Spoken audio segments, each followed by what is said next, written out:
Hello everyone and welcome to this DVD. My name is Svitlana Demchenko and I am a Woman International Master from Canada.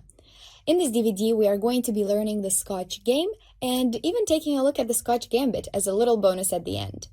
The Scotch Game begins with the moves e4, e5, knight f3, knight c6, d4,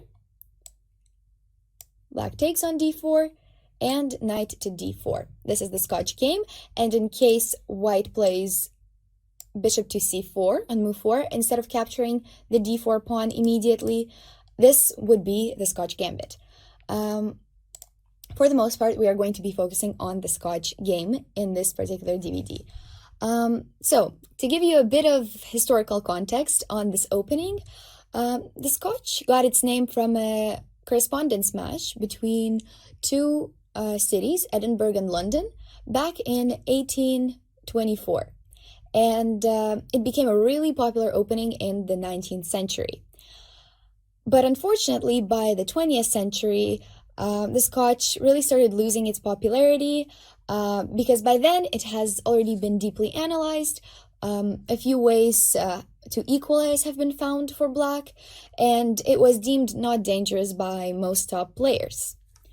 Luckily, many years later, the opening was miraculously revived by the 13th world chess champion Garry Kasparov when he played it in the 1990 World Championship match against Anatoly Karpov. The first game he played it in finished in a draw.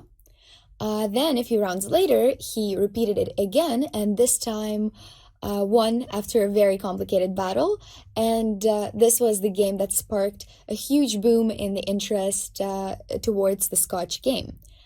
Kasparov has then employed it a few more times in his World Championship matches. He played it twice in 1993 in his match against Nigel Short, and in 1995 in the match against Vishy Anand. So, in a way, Garry Kasparov brought an opening that was considered old-fashioned back into style.